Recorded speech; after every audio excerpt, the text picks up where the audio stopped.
Everybody, today we are reading another story but we're reading a different one. Other one. Okay, so we're going to go to it and voila! Voila. The bookmarker saved our place. Yeah. And we're going to read Gertrude McFuzz. From Dr. Seuss. From Dr. Seuss.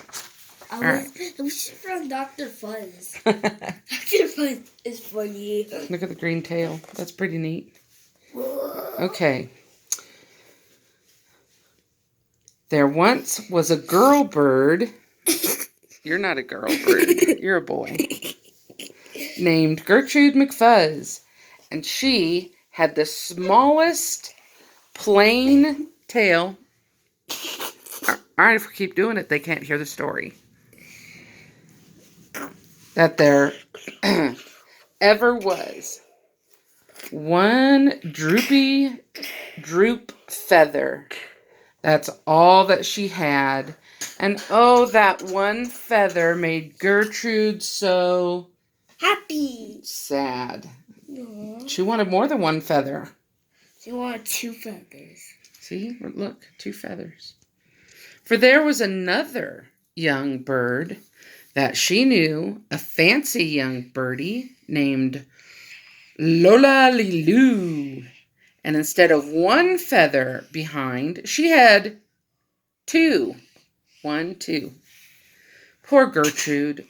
Whenever she happened to spy Miss Lola Liloo flying by in the sky, might be Lola Liloo, I'm not sure.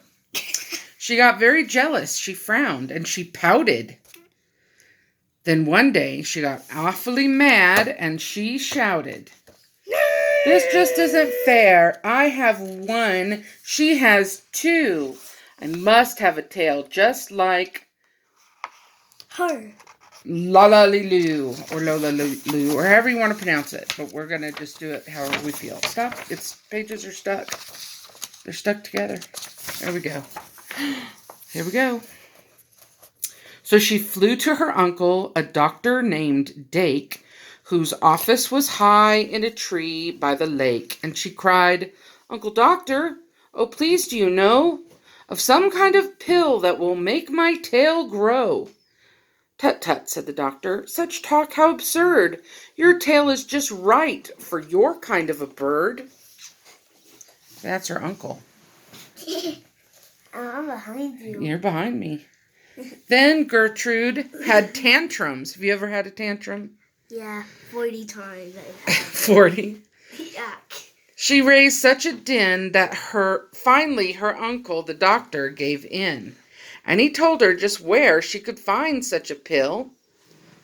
On a pillberry vine on the top of the hill. "Oh, thank you," chirped Gertrude McFuzz, and she flew right straight to the hill where the pillberry grew. Ooh, look what's going to happen. Let's not tell people. Let's wait and let them see the picture. Yes, there was the vine, and as soon as she saw it, she plucked off a berry. She started to gnaw it. It tasted just awful, almost made her sick. But she wanted that tail, so she swallowed it quick. Then she felt something happen. She felt a small twitch, as if she'd been tapped down behind by a switch. And Gertrude looked around, and she cheered. It was true! 2 feathers exactly like Lola Liloo. Then she got an idea. Now I know what I'll do. I'll grow a tail better than Lola Liloo. Look at the picture. Ew. Her tail grew. Yeah, and there's her butt. And there's her butt. What color's her tail? Green and blue. Green and blue. These pills that grow feathers are working just fine. So she nibbled another one off of the vine. What do you think will happen when she takes another pill? Another tail. You think another tail? Yeah. She felt a new twitch. And then Gertrude yelled, "Whee! Miss Lola has only 2, just 2. I have 3. When Lalalilu sees this beautiful stuff, she'll fall right down flat on her face, sure enough. I'll show her who's pretty. I certainly will. Why, I'll make my tail even prettier still.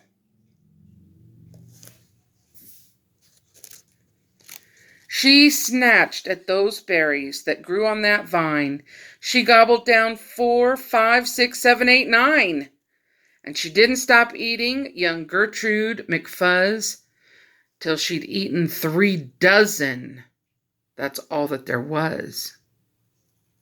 Oh, she ate all of them. Then the feathers popped out with a zang, with a zing.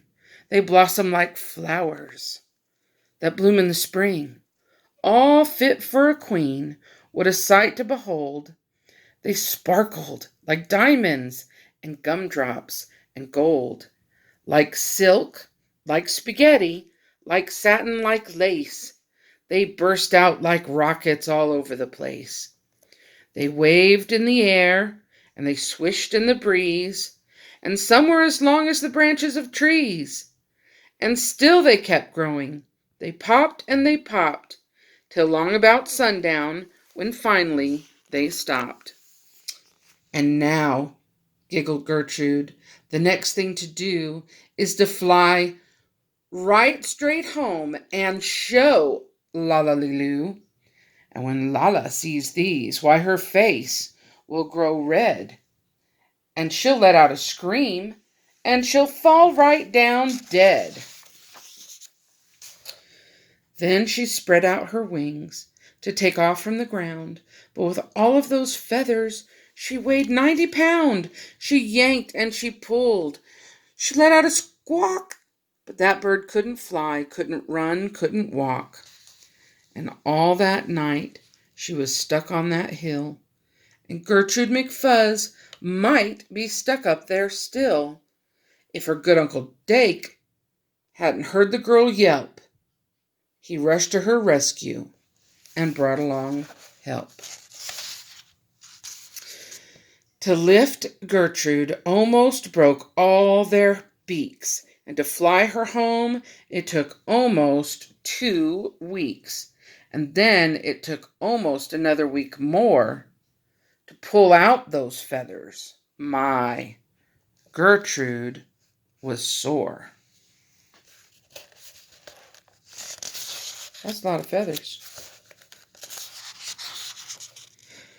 And finally, when all of the pulling was done, Gertrude behind her again had just one. That one little feather she had as a starter. But now that's enough, because now she is smarter.